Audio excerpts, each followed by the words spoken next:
Hello friends, welcome to my YouTube channel. നമ്മൾ price action ട്രേഡിംഗിലെ രണ്ടാമത്തെ എപ്പിസോഡിലേക്ക് എല്ലാവർക്കും സ്വാഗതം. നമ്മൾ ഈ ഒരു ലേണിംഗ് സീരീസിൽ നമ്മൾ കാൻഡിൽ സ്റ്റിക് പാറ്റേണിനെ കുറിച്ചിട്ടാണ് പഠിച്ചു വരുന്നത്. കാൻഡിൽ സ്റ്റിക് പാറ്റേണിൽ ഓൾറെഡി നമ്മൾ ഹാമർ കാൻഡിലിനെ കുറിച്ച് കഴിഞ്ഞ ദിവസത്തെ വീഡിയോയിൽ നമ്മൾ കണ്ടിട്ടുണ്ടായിരുന്നു. അത് കാണാത്തവർക്ക് വേണ്ടിയിട്ട് ലിങ്ക് ഞാൻ ഡിസ്ക്രിപ്ഷനിൽ കൊടുത്തിട്ടുണ്ട്. ഇന്ന് നമ്മൾ നോക്കാൻ പോകുന്നത് ഹാങ്ങിങ് മാൻ കാൻഡിലിനെ കുറിച്ചിട്ടാണ്. ഇതൊരു ബിയറിഷ് റിവേഴ്സൽ കാൻഡിലാണ്. ഈ കാൻഡിലിനെ കുറിച്ചിട്ട് നമുക്ക് ഈ കാൻഡിൽ ഫോം ചെയ്യാനുള്ള റീസൺ എന്താണ്, പിന്നെ ഇതിന്റെ ഒരു എക്സാമ്പിൾ നമുക്ക് നോക്കാം. ഇത് എവിടെ വരുമ്പോഴാണ് നമുക്ക് ട്രേഡിലോട്ട് എൻട്രി ചെയ്യേണ്ടതും എക്സിറ്റ് അടിക്കേണ്ടതും എന്നുള്ളതൊക്കെ നമുക്ക് ഡീറ്റെയിൽ ആയിട്ട് നമുക്ക് നോക്കാം. ഓക്കെ, ഹാങ്ങിങ് മാൻ കാൻഡിൽ നമുക്ക് കഴിഞ്ഞ ദിവസം കണ്ട ഹാമർ കാൻഡിലിന്റെ സിമിലർ ഒരു കാൻഡിൽ ഫോർമേഷൻ ആണ്. ഇതിന്റെ ഫോർമേഷൻ വരുന്നത് എങ്ങനെയാണെന്ന് വെച്ചിട്ടുണ്ടെങ്കിൽ സ്മോൾ ബോഡി ആയിരിക്കും, ബോഡി തീരെ ചെറുതായിരിക്കും. ഇതിന്റെ ലോയർ പോർഷനിലുള്ള വിക് സൈസ് എന്ന് പറയുന്നത് ഈ ബോഡിനെ കാട്ടിലും 2-3 ഇരട്ടി വലുതായിരിക്കും. വലുതായാൽ മാത്രമേ നമുക്ക് ആ ഒരു കാൻഡിലിനെ ഹാങ്ങിങ് മാൻ കാൻഡിൽ ആയിട്ട് നമുക്ക് കൺസിഡർ ചെയ്യാൻ പാടുള്ളൂ. ഇതിന്റെ അപ്പർ പോർഷനിലുള്ള വിക് സൈസ് എന്ന് പറയുന്നത് നമുക്ക് ചെറുതായിരിക്കണം. അതുമാത്രമല്ല, ചെറുതോ അല്ലെങ്കിൽ തീരെ വിക്ക് ഇല്ലാത്തതോ ഉള്ള കാൻഡിലിനെയും നമുക്ക് ഒരു ഹാങ്ങിങ് മാൻ കാൻഡിലായിട്ട് നമുക്ക് കൺസിഡർ ചെയ്യാം. ഞാൻ ഒന്നും കൂടെ പറയാം. ഇതിന് ഹാങ്ങിങ് മാൻ കാൻഡിലിന്റെ ബോഡി എന്ന് പറയുന്നത് ചെറുതായിരിക്കണം. അതിന്റെ ലോയർ പോർഷനിലുള്ള വിക് സൈസ് എന്ന് പറയുന്നത് ഈ ബോഡിനെ കാട്ടിലും 2-3 ഇരട്ടി വലുതായിരിക്കണം. അപ്പർ പോർഷനിലുള്ള വിക്ക് എന്ന് പറയുന്നത് ചെറുതായിരിക്കണം. അല്ലെങ്കിൽ നമുക്ക് വിക്ക് ഇല്ലാണ്ടും നമുക്കുള്ള കാൻഡിലിനെ നമുക്ക് ഹാങ്ങിങ് മാൻ കാൻഡിലായിട്ട് നമുക്ക് കൺസിഡർ ചെയ്യാവുന്നതാണ്. ഈ ഹാങ്ങിങ് മാൻ കാൻഡിൽ ഈ ലോയർ പോർഷൻ വിക്ക് വലുതായത് കൊണ്ട് ഇതിന്റെ ഡീറ്റെയിൽ ആയിട്ടുള്ളത് നമുക്ക് നെക്സ്റ്റ് സ്ലൈഡിൽ നമുക്ക് നോക്കാം. ഇതിന്റെ ഈ ഒരു കാൻഡിൽ നമുക്ക് ഒരു ബിയറിഷ് കാൻഡിൽ ആയാലും നമുക്ക് കൺസിഡർ ചെയ്യാവുന്നതാണ്, ഒരു ബുള്ളിഷ് കാൻഡിൽ ആയാലും നമുക്ക് കൺസിഡർ ചെയ്യാവുന്നതാണ്. ഇതിന് നമുക്ക് ഹാങ്ങിങ് മാൻ കാൻഡിലിൽ നമുക്ക് കളർ ഒരു ഡിപ്പെൻഡ് ചെയ്യുന്നില്ല. നമുക്ക് ഏത് കളർ ആണെങ്കിലും നമുക്ക് കൺസിഡർ ചെയ്യാവുന്ന ഒരു കാൻഡിൽ പാറ്റേൺ, കാൻഡിൽ സ്റ്റിക്ക് ആണ് ഹാങ്ങിങ് മാൻ കാൻഡിൽ എന്ന് പറയുന്നത്. ഇതിന് ഇനി കുറച്ചും കൂടെ ഡീറ്റെയിൽ ആയിട്ടുള്ളത് നമുക്ക് നെക്സ്റ്റ് സ്ലൈഡിൽ നമുക്ക് നോക്കാം.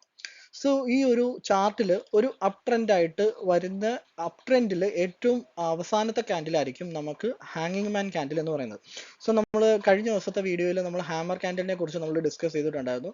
ഇപ്പോൾ ഹാമർ കാൻഡിലിന്റെ ഫോർമേഷൻ വരുന്നത് എപ്പോഴും ഡൗൺ ട്രെൻഡിലാണ്. ഡൗൺ ട്രെൻഡിൽ ഏറ്റവും അവസാനത്തെ കാൻഡിലായിരിക്കും നമുക്ക് ഹാമർ കാൻഡിലിന്റെ ഫോർമേഷൻ വരുന്നത്.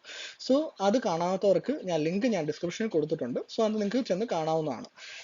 ഹാങ്ങിങ് മാന്റെ കാൻഡിൽ എന്ന് പറയുന്നത് നമുക്ക് ഒരു അപ് ട്രെൻഡിൽ വരുന്ന ഒരു കാൻഡിലാണ് ഹാങ്ങിങ് മാന്റെ കാൻഡിൽ.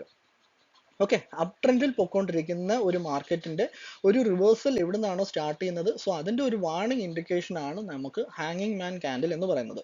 ഓക്കെ, ഈ അപ് ട്രെൻഡിൽ നമുക്ക് ഏറ്റവും ഈ ഒരു അപ് ട്രെൻഡിന്റെ അവസാനമായിട്ട് നമുക്ക് ഫോം ചെയ്തിട്ടുണ്ടായിരുന്നു നമുക്ക് ഹാങ്ങിങ് മാൻ കാൻഡിൽ. ഓക്കെ, ഇനിയിപ്പോൾ നമുക്ക് ഒരു ഹാങ്ങിങ് മാൻ കാൻഡിൽ എങ്ങനെയാണ്, എന്തുകൊണ്ടാണ് നമുക്ക് ഹാങ്ങിങ് മാൻ കാൻഡിൽ അവിടെ ഫോം ചെയ്യുന്നത് എന്നുകൊണ്ട് നമുക്ക് മനസ്സിലാക്കാം. ഇപ്പം ഞാൻ നേരത്തെ പറഞ്ഞതുപോലെ അപ് ട്രെൻഡിൽ പൊക്കോണ്ടിരിക്കുന്ന മാർക്കറ്റിൽ എപ്പോഴും ബയേഴ്സ് ആയിരിക്കും, ഒരു അഗ്രസീവായിട്ട് ബയേഴ്സ് ആയിരിക്കും ട്രേഡ് ചെയ്തുകൊണ്ടിരിക്കുന്നത്. അതുകൊണ്ടായിരിക്കും നമുക്ക് മാർക്കറ്റിനെ അപ് ട്രെൻഡിലോട്ട്, എന്ന് വെച്ചാൽ മാർക്കറ്റിനെ പുഷ് ചെയ്ത് മേളിലോട്ട് ആ ഒരു പ്രൈസിനെ മേളിലോട്ട് കൊണ്ടുപോകാൻ സാധിക്കുന്നത്. ഓക്കെ, അതിന്റെ അവസാനമായിട്ട് നമുക്കൊരു ഹാങ്ങിങ് മാൻ്റെ കാൻഡിൽ നമുക്ക് ഫോം ചെയ്തു. ആ ഒരു കാൻഡിൽ ഫോർമേഷൻ വരുന്നതിന്റെ കാരണം, ആ ഒരു കാൻഡിൽ നമുക്ക് ഏതെങ്കിലും ഒരു റെസിസ്റ്റൻസ് ലെവൽ, ഒന്നെങ്കിൽ സപ്പോർട്ട് ആൻഡ് റെസിസ്റ്റൻസ് നമുക്ക് ഒരു ഓർഡർ ബ്ലോക്ക് വെച്ചിട്ട് നമുക്ക് ഡ്രോ ചെയ്യാവുന്നതാണ്, അല്ലെങ്കിൽ നമുക്കൊരു ട്രെൻഡ് ലൈൻ അവിടെ വരുന്നുണ്ട്, അല്ലെങ്കിൽ ഒരു EMA വരുന്നുണ്ട്. അങ്ങനെ എന്തെങ്കിലും ഒരു റെസിസ്റ്റൻസ് സോണിന്റെ അവിടെ വരുന്നതാണ് നമുക്ക് ഹാങ്ങിങ് മാൻ കാൻഡിൽ. ഓക്കെ, ആ ഒരു റെസിസ്റ്റൻസ് സോണിൽ ഓൾറെഡി കുറെ സെല്ലേഴ്സ് അവിടെ ലിമിറ്റ് ഓർഡർ പ്ലേസ് ചെയ്തിട്ടുണ്ടാവും. മാർക്കറ്റ് എപ്പം ആ ഒരു റെസിസ്റ്റൻസ് സോണിന്റെ അവിടെ ചെല്ലുന്നോ, അവിടെ ആ ലിമിറ്റ് ഓർഡർ എക്സിക്യൂട്ട് ആകുന്നത് കൊണ്ട് തന്നെ അവിടെ സെല്ലേഴ്സിന്റെ ഓക്കെ, ബയേഴ്സ് എൻട്രി ചെയ്തു. ഇവിടെ സെല്ലേഴ്സിന്റെ ലിമിറ്റ് ഓർഡേഴ്സ് എല്ലാം എക്സിക്യൂട്ട് ആകുന്നത് കൊണ്ട് തന്നെ കുറച്ച് മാർക്കറ്റിനെ പുഷ് ചെയ്ത് താഴോട്ട് വിടുന്നതായിരിക്കും. അതുകൊണ്ടാണ് നമുക്ക് ലോയർ പോർഷനിൽ ഇത്രയും വലിയ ഒരു ബിഗ് ഫോർമേഷൻ നമുക്ക് ഉണ്ടായിരുന്നത്. ഓക്കെ, ഇത്രയും ബയേഴ്സ് ഇവിടുന്നത് കയറിയത് കൊണ്ട് തന്നെ ആ ഒരു ചെറിയൊരു ബയിങ് പ്രഷർ കൊണ്ട് മാത്രം തിരിച്ച് ആ ഒരു കാൻഡിലിന്റെ ക്ലോസിംഗ് എന്ന് പറയുന്നത് ആ ഓപ്പണിംഗ് പ്രൈസിന്റെ തൊട്ട് താഴെയോ അല്ലെങ്കിൽ തൊട്ട് മേളിലോ ആയിരിക്കും ക്ലോസ് ചെയ്യുന്നത്. അതുകൊണ്ടാണ് ഞാൻ നേരത്തെ പറഞ്ഞത്, ആ ഹാങ്ങിങ് മാൻ കാൻഡിൽ നമുക്ക് ഒരു ബിയറിഷ് കാൻഡിൽ ആയാലും നമുക്ക് കുഴപ്പമില്ല, ബുള്ളിഷ് കാൻഡിൽ ആയാലും കുഴപ്പമില്ല. നമുക്ക് ആകെ ശ്രദ്ധിക്കേണ്ടത് ആ കാൻഡിലിന്റെ ഫോർമേഷൻ വരേണ്ടത് അപ് ട്രെൻഡിൽ ആയിരിക്കണമെന്ന് മാത്രമേ ഉള്ളൂ. ഓക്കെ, ഈ ലോയർ പോർഷനിൽ അത്രയും ഒരു അഗ്രസീവ് ആയിട്ടുള്ള ഒരു സെല്ലേഴ്സ് ആ ഒരു സ്ഥലത്ത് എത്തിയപ്പോഴത്തേക്കും, ആ ഒരു പ്രൈസിൽ എത്തിയപ്പോഴത്തേക്കിനും അഗ്രസീവ് ആയിട്ടുള്ള സെല്ലേഴ്സിന്റെ എൻട്രി കൊണ്ടാണ് മാർക്കറ്റ് പുഷ് ചെയ്ത് ആ ഒരു ക്യാൻഡിൽ നമുക്ക് ലോയർ വലിയ ഒരു ലോയർ പോർഷൻ ക്രിയേറ്റ് ചെയ്യാൻ സാധിച്ചിട്ടുണ്ടായിരുന്നു. ഓക്കെ, സോ അപ്പം നമുക്ക് ശ്രദ്ധിക്കേണ്ട ഒരു ട്രേഡിലോട്ട് എൻട്രി ചെയ്യാൻ വേണ്ടി പോകുമ്പം നമുക്ക് ശ്രദ്ധിക്കേണ്ട ഒരു കാര്യങ്ങൾ എന്ന് പറയുന്നത്, ഈ ഒരു ക്യാൻഡിൽ ഫോർമേഷൻ വന്നേക്കുന്നത് ഒരു റെസിസ്റ്റൻസ് സോണിന്റെ അവിടെയാണോ എന്നുള്ളത് ആദ്യം നോക്കണം. സോ ഇത് നമുക്ക് ഒന്നാമത്തെ പോയിന്റ് ആണ് ചെക്ക് ചെയ്യേണ്ടത്.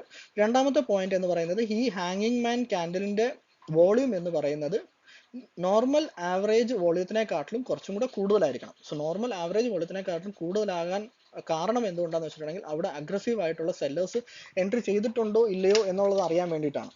അതുകൊണ്ടാണ് നമുക്ക് വോളിയം ശ്രദ്ധിക്കേണ്ടത്. ഓക്കെ, സോ നോർമൽ വോളിയം അല്ലെങ്കിൽ ആവറേജ് വോളിയത്തിനെക്കാട്ടിലും കുറവാണെങ്കിൽ അവിടെ അത്ര അധികം ഒരു സെല്ലേഴ്സ് അവിടെ എൻട്രി ചെയ്തിട്ടില്ല. അപ്പം മാർക്കറ്റിന് തിരിച്ചു ആ ഒരു അപ് ട്രെൻഡ് തന്നെ കണ്ടിന്യൂ ചെയ്യാനുള്ള സാധ്യതകൾ കൂടുതലാണ്. അതുകൊണ്ടാണ് നമുക്ക് സെക്കൻഡ് പോയിന്റ് ആയിട്ട് നമുക്ക് ഹാങ്ങിങ് മാൻ ക്യാൻഡിലിന്റെ വോളിയം നമുക്ക് ശ്രദ്ധിക്കേണ്ടത്. ആവറേജ് വോളിയത്തിനെക്കാട്ടിലും കൂടുതലായിരിക്കണം നമുക്ക് ഹാങ്ങിങ് മാൻ ക്യാൻഡിലിന്റെ വോളിയം വരേണ്ടത്. സോ മൂന്നാമത്തെ പോയിന്റ് എന്ന് പറയുന്നത് നമുക്ക് ഇതിന്റെ ഒരു കൺഫർമേഷൻ കൂടെ എടുക്കണം. ഓക്കെ, സോ ഞാൻ ഈ വരച്ചത് ഞാൻ ഒന്ന് മായ്ച്ചു കളഞ്ഞേക്കാം, അല്ലെങ്കിൽ ഭയങ്കര കൺഫ്യൂഷൻ ആയിരിക്കും.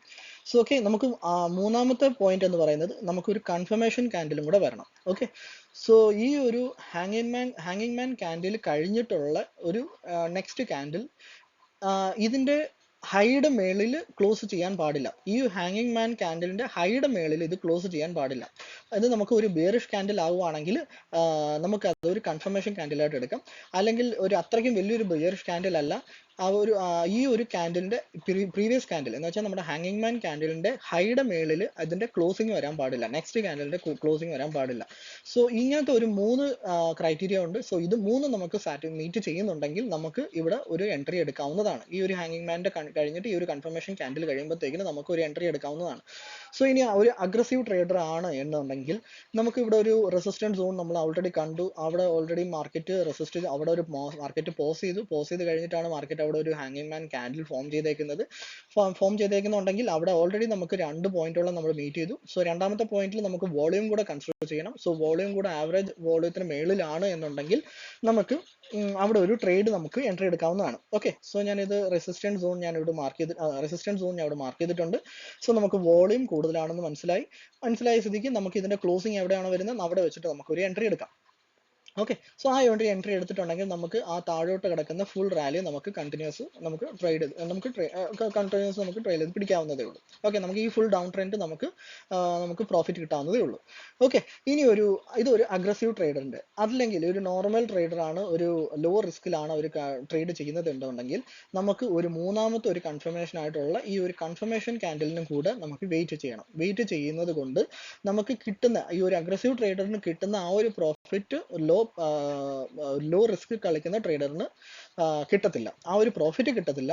പക്ഷെ എന്നാലും നമുക്ക് റിസ്ക് കുറഞ്ഞു കിട്ടും. കാരണം ഈ ഒരു അഗ്രസീവ് ട്രേഡർ ഇവിടെ വെച്ച് എൻട്രി എടുത്തു കഴിയുമ്പോഴത്തേക്കിനും മാർക്കറ്റ് ആ ഒരു ബയേഴ്സിന്റെ പ്രഷർ കാരണം മാർക്കറ്റ് മേളിലോട്ട് പോവുകയാണെങ്കിൽ നമുക്ക് SL ഹിറ്റ് ചെയ്യാനുള്ള സാധ്യതകൾ കൂടുതലാണ്.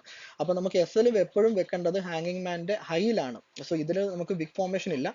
ഇതാണ് നമുക്ക് ഹാങ്ങിങ് മാന്റെ ക്യാൻഡിൽ ഫോർമേഷൻ എങ്കിൽ ഇവിടെ ആയിരിക്കണം നമുക്ക് SL വെക്കേണ്ടത്. ഓക്കെ, സോ ഇതിന്റെ ക്ലോസിംഗ് കഴിയുമ്പോഴത്തേക്കിന് നമുക്ക് എൻട്രി എടുക്കാവുന്നതാണ്. ഓക്കെ, സോ ഇങ്ങനെ അപ്പം മാർക്കറ്റ് സെക്കൻഡ് കൺഫർമേഷൻ ക്യാൻഡിലിന് വേണ്ടി നമ്മൾ വെയിറ്റ് ചെയ്യുന്നില്ലെങ്കിൽ ഈ SL ചെന്നിട്ട് എപ്പോഴും ഫ്രീക്വന്റ് ആയിട്ട് നമുക്ക് SL ഹിറ്റ് ചെയ്യാനുള്ള പ്രോബബിലിറ്റി കൂടുതലാണ്. സോ അതുകൊണ്ടാണ് അഗ്രസീവ് ട്രേഡറിന് SL ഹിറ്റ് ചെയ്യാനുള്ള പ്രോബബിലിറ്റി കൂടുതലും, ലോ റിസ്കിൽ കളിക്കുന്ന ട്രേഡറിന് അതിന്റെ SL ഹിറ്റ് ചെയ്യാനുള്ള പ്രോബബിലിറ്റി കുറവായിരിക്കും. അതുകൊണ്ട് തന്നെ നമുക്ക് ഇതിനകത്ത് പ്രോഫിറ്റ് അഗ്രസീവ് ട്രേഡറിന് കിട്ടുന്ന അത്രയും പ്രോഫിറ്റ് നമുക്ക് ഇതിനകത്ത് നമുക്ക് കിട്ടത്തില്ല. ഓക്കെ, പക്ഷെ എന്നാലും ഫ്രീക്വന്റ് ആയിട്ടുള്ള SL ഹിറ്റ് ചെയ്യുന്നത് നമുക്ക് ഒഴിവാക്കാവുന്നതേ ഉള്ളൂ. ഓക്കെ, സോ ഇതിനകത്ത് വേറെ ഒരു കാര്യം കൂടെ ഞാൻ ഇതിനകത്ത് പറഞ്ഞുതരാം.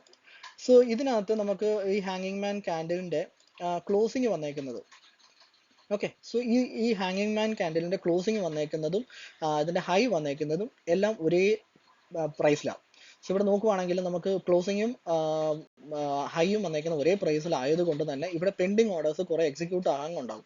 സോ അതുകൊണ്ടാണ് നെക്സ്റ്റ് ക്യാൻഡലിന്റെ വിക്ക് സൈസ് കുറച്ചും കൂടെ മേളിലോട്ട്, വിക്ക് കുറച്ചും കൂടെ ഹൈ, ഒരു ട്രേഡ് കുറച്ചും കൂടെ മേളിൽ ചെന്ന് ട്രേഡ് ചെയ്തിട്ടാണ് ആ ഒരു ക്യാൻഡിൽ ഫോളോ ചെയ്തേക്കുന്നത്. സോ അതുകൊണ്ട് തന്നെ ഇങ്ങനത്തെ ഒരു ക്യാൻഡിൽ ഫോർമേഷൻ ആണ് വരുന്നതെങ്കിൽ ഇതിന്റെ കുറച്ചും കൂടെ മേളിലായിരിക്കണം നമുക്ക് ഒരു സ്റ്റോപ്പ് ലോസ് വെക്കേണ്ടത്. സോ ഈ ഒരു റേഞ്ചിൽ ഒരു റെസിസ്റ്റൻസ് സോൺ ഉണ്ടെങ്കിൽ ആ റെസിസ്റ്റൻസ് സോണിൽ മേളിലായിരിക്കണം നമുക്ക് എപ്പോഴും ഒരു സ്റ്റോപ്പ് ലോസ് വെക്കേണ്ടത്. റെസിസ്റ്റൻസ് സോണിൽ മേളിൽ വെക്കുവാണെങ്കിൽ നമുക്ക് അത്രയും ഫ്രീക്വന്റ് ആയിട്ട് ഹിറ്റ് ചെയ്യുന്ന എസ് നമുക്ക് ഒഴിവാക്കാൻ സാധിക്കും. ഓക്കെ, സോ ഇതാണ് ഹാങ്ങിങ് മാനിനെ കുറിച്ചിട്ടുള്ളത്. സോ ഇവിടെ ഞാൻ നേരത്തെ പറഞ്ഞതുപോലെ ഒരു അപ് ട്രെൻഡിൽ ഒരു ഹാങ്ങിങ് മാൻ ക്യാൻഡലിന്റെ ഫോർമേഷൻ വന്നു കഴിയുമ്പോഴത്തേക്കിനും നമുക്ക് അവിടെ അതിന്റെ അർത്ഥം ബയേഴ്സ് അഗ്രസീവായിട്ട് എൻട്രി എടുക്കുന്നുണ്ട്, അതുപോലെ തന്നെ സെല്ലേഴ്സ് അഗ്രസീവായിട്ട് എൻട്രി എടുക്കുന്നുണ്ട്, അതുപോലെ തന്നെ ബയേഴ്സിന്റെ പ്രഷർ അവിടെ കുറയുന്നുണ്ട്. സോ ഇതാണ് അതിന്റെ ഒരു ഇൻഡിക്കേഷൻ. ഹാങ്ങിങ് മാൻ ക്യാൻഡിലിന്റെ ഇൻഡിക്കേഷൻ എന്ന് പറയുന്നത് ബയേഴ്സ് വീക്ക് ആകുന്നു, അഗ്രസീവ് സെല്ലേഴ്സ് അവിടെ എൻട്രി എടുക്കുന്നുണ്ടെന്നാണ് അതിന്റെ അർത്ഥം. ഓക്കെ, സോ ഇനി നമുക്കൊരു എക്സാമ്പിൾ കൂടെ നമുക്ക് കാണാം. സോ ഈ ഒരു എക്സാമ്പിളിൽ മാർക്കറ്റ് ഒരു അപ് ട്രെൻഡ് നല്ലൊരു അപ് ട്രെൻഡ് നമുക്ക് വലിയൊരു ബിഗ് ബാർ ക്യാൻഡിലാണ് വന്നേക്കുന്നത്. സോ ആ ബിഗ് ബാർ ക്യാൻഡിൽ കഴിഞ്ഞിട്ട് ചെറിയൊരു കറക്ഷൻ വന്നിട്ടുണ്ട്, കാരണം ഇവിടെ കുറെ ഗ്യാപ്പ് ഫില്ല് ചെയ്യാനുണ്ടാവും. സോ ആ ഒരു ഗ്യാപ്പ് ഫില്ല് ചെയ്യാൻ വേണ്ടിയിട്ട് മാർക്കറ്റ് ഒരു ചെറിയൊരു കറക്ഷൻ വന്നിട്ടുണ്ട്. സോ ഈ ഗ്യാപ്പിനെയൊക്കെ കുറിച്ച് നമുക്ക് സ്മാർട്ട് മണി കോൺസെപ്റ്റിൽ എന്താണെന്നുള്ളത്, ഈ ഗ്യാപ്പ് എങ്ങനെയാണ് ഫോം ചെയ്യുന്നത്, സോ അത് ഏതൊക്കെ ഗ്യാപ്പ് നമുക്ക് ഫില്ല് ചെയ്യും എന്നുള്ളതൊക്കെ നമുക്ക് ഈ വരുന്ന സീരീസിൽ തന്നെ നമുക്ക് കാണാവുന്നതാണ്. ഓക്കെ, സ്മാർട്ട് മണി കോൺസെപ്റ്റിന്റെ സീരീസ് നമുക്ക് കാണാവുന്നതാണ്. സോ മാർക്കറ്റ് ഇവിടെ ഒരു ഹൈ ക്രിയേറ്റ് ചെയ്തിട്ട് ഈ ഗ്യാപ്പ് ഒന്ന് ഫില്ല് ചെയ്തു, ഗ്യാപ്പ് ഫില്ല് ചെയ്തിട്ട് വീണ്ടും ഇവിടെ മാർക്കറ്റിൽ നിന്ന് ഒരു ബയേഴ്സ് ഇവിടെ നിന്ന് എൻട്രി എടുത്തു. സോ ഈ എൻട്രി എടുത്ത് കഴിയുമ്പോഴത്തേക്കിനും മാർക്കറ്റിൽ ഇവിടെ നമുക്ക് ഒരു റെസിസ്റ്റൻസ് സോൺ നമുക്ക് ഇവിടെ ഒരെണ്ണം ക്രിയേറ്റ് ചെയ്തിട്ടുണ്ട്. സോ ഈ ഒരു റെസിസ്റ്റൻസ് സോണിൽ വന്നപ്പോഴത്തേക്കിനും മാർക്കറ്റ് അവിടെ ഒന്ന് പോസ് ചെയ്തു, കാരണം ഇവിടെ ഓൾറെഡി സെല്ലേഴ്സ് ഉണ്ടാവും. ആ സെല്ലേഴ്സ് ഈ ഒരു ഹാങ്ങിങ് മാൻ ക്യാൻഡിൽ നോക്കുവാണെങ്കിൽ, സോ ഇതിന്റെ ബോഡിനെ കാട്ടിലും എത്രയോ അധികം വലുതാണ് ഇതിന്റെ ലോയർ വിക്ക് പോർഷൻ എന്ന് പറയുന്നത്. സോ അതിനർത്ഥം അത്രത്തോളം അവിടെ സെല്ലേഴ്സ്, അവിടെ അഗ്രസീവ് ആയിട്ടുള്ള സെല്ലേഴ്സ് അവിടെ എൻട്രി എടുത്തിട്ടുണ്ട്. സോ ഈ ഒരു ക്യാൻഡിലിന്റെ വോളിയം എത്ര ഉണ്ടെന്നുള്ളത് നമുക്ക് ആദ്യം നോക്കണം. സോ ആ വോളിയം ആവറേജ് വോളിയത്തിനെക്കാട്ടിലും കൂടുതലാണെങ്കിൽ നമുക്ക് ഇവിടെ ഒരു എൻട്രി എടുക്കാവുന്നതാണ്. ഓക്കെ, സോ നെക്സ്റ്റ് ഒരു കൺഫർമേഷൻ ക്യാൻഡിലും കൂടെ വന്നു. ആ കൺഫർമേഷന്റെ ക്യാൻഡിലിന്റെ ക്ലോസ് വന്നേക്കുന്നത് പ്രീവിയസ് ക്യാൻഡിലിന്റെ ലോയിലാണ്. സോ ഇതിനകത്തും ഞാൻ നേരത്തെ പറഞ്ഞതുപോലെ തന്നെ ഇതിന്റെ ഹൈ പ്രൈസും ക്ലോസ് പ്രൈസും വന്നേക്കുന്നത് ഒരേ സ്ഥലത്താണ്. സോ അതുകൊണ്ട് തന്നെ മാർക്കറ്റ് ഒരു ചെറിയൊരു ഒരു പ്രൈസും ഒന്ന് മുകളിൽ ചെന്ന് ട്രേഡ് ചെയ്തിട്ടാണ് മാർക്കറ്റ് ഇതിന്റെ ക്ലോസിംഗ് താഴെ വന്നേക്കുന്നത്. സോ അതുകൊണ്ടാണ് ഞാൻ നേരത്തെ പറഞ്ഞത് ഈ റെസിസ്റ്റൻസ് സോൺ ആദ്യം നോട്ട് ചെയ്യുക. റെസിസ്റ്റൻസ് സോണിന് മേളിലായിരിക്കണം നമുക്ക് സ്റ്റോപ്പ് ലോസ് വെക്കേണ്ടത്. സോ അങ്ങനെ നമ്മൾ സ്റ്റോപ്പ് ലോസ് നമ്മൾ ഇവിടെ എടുക്കുകയാണെങ്കിൽ, സോ ഇവിടെ നമ്മുടെ എൻട്രി വരും. അപ്പം ചെറിയൊരു റിസ്കിൽ നമുക്ക് വലിയൊരു റിവാർഡ് നമുക്ക് ഇവിടെ നിന്നകത്തൊന്ന് ക്യാപ്ചർ ചെയ്യാൻ സാധിക്കുന്നതായിരിക്കും. ഓക്കെ, സോ ഇത്രയേ ഉള്ളൂ ഹാങ്ങിങ് മാൻ ക്യാൻഡിലിനെ കുറിച്ചിട്ടുള്ളത്. ഞാൻ ഒന്നും കൂടെ റിപ്പീറ്റ് ചെയ്യാം. ഹാങ്ങിങ് മാൻ ക്യാൻഡിൽ എന്ന് പറയുന്നത് നമുക്കൊരു അപ് ട്രെൻഡിൽ ഏറ്റവും അവസാനത്തെ ക്യാൻഡിൽ ആയിരിക്കണം ഹാങ്ങിങ് മാൻ ക്യാൻഡിൽ. സോ അത് ഏതെങ്കിലും ഒരു റെസിസ്റ്റൻസ് സോൺ, അല്ലെങ്കിൽ ഒരു EMA വരുന്നുണ്ട്, അല്ലെങ്കിൽ ഒരു ട്രെൻഡ് ലൈൻ ഫോർമേഷൻ ഉണ്ട്, ആ ഒരു ഏതെങ്കിലും ഒരു റെസിസ്റ്റൻസ് സോണിലാണ് അത് ടച്ച് ചെയ്യുന്നതെങ്കിൽ അത് കുറേം കൂടെ വാലിഡ് ആയിട്ടുള്ള ഒരു ഹാങ്ങിങ് മാൻ ക്യാൻഡിൽ ആയിരിക്കും. അതിന്റെ കൂട്ടത്തിൽ നമുക്ക് വോളിയം കൂടെ ചെക്ക് ചെയ്യണം. ആവറേജ് വോളിയത്തിനെക്കാട്ടിൽ കൂടുതലാണെങ്കിൽ നമുക്ക് അവിടെ ഒരു ഡബിൾ കൺഫർമേഷൻ ആയി. അത് കഴിഞ്ഞിട്ട് നമുക്ക് ഒരു മൂന്നാമത് ഒരു കൺഫർമേഷന് വേണ്ടിയിട്ട് നെക്സ്റ്റ് ക്യാൻഡിൽ ഒരു ബിയറിഷ് ക്യാൻഡിൽ ആയിരിക്കണം, അല്ലെങ്കിൽ ഹാങ്ങിങ് മാൻ ക്യാൻഡിലിന്റെ ഹൈഡ് താഴെ ആയിരിക്കണം നെക്സ്റ്റ് ക്യാൻഡിലിന്റെ ക്ലോസിംഗ് വരേണ്ടത്. അന്ന് വെച്ചിട്ടുണ്ടെങ്കിൽ അത് ഹൈയുടെ മേളിലാണ് ക്ലോസിംഗ് വരുന്നതെങ്കിൽ ആ സെല്ലേഴ്സ് അവിടെ വീക്കായി, ആ അഗ്രസീവ് സെല്ലേഴ്സ് അവിടെ എൻട്രി ചെയ്തവർ അവിടെ വീക്കായി തുടങ്ങി, ബയേഴ്സിന്റെ പ്രഷർ കാരണം അവർ അവിടെ വീക്കായി. അപ്പോൾ മാർക്കറ്റ് വീണ്ടും അപ് ട്രെൻഡിലോട്ട് തന്നെ പോകാൻ സാധ്യത കൂടുതലാണ്. അതുകൊണ്ടാണ് നെക്സ്റ്റ് കൺഫർമേഷൻ ക്യാൻഡിലിന്റെ ലോ പ്രീവിയസ് ക്യാൻഡിലിന്റെ ഹൈനെക്കാട്ടിലും താഴെ ആയിരിക്കണം ക്ലോസ് ചെയ്യേണ്ടത്. സോ അങ്ങനെ ചെയ്യുവാണെങ്കിൽ നമുക്ക് ഇവിടെ നോക്കുവാണെങ്കിൽ നമുക്കൊരു ചെറിയൊരു ഫോൾ നമുക്ക് കിട്ടി. അത് കഴിഞ്ഞ് വീണ്ടും ചെറിയൊരു മാർക്കറ്റ് ബയേഴ്സ് വീണ്ടും പുഷ് ചെയ്ത് മേളിലോട്ട് പോകാൻ ശ്രമിച്ചു.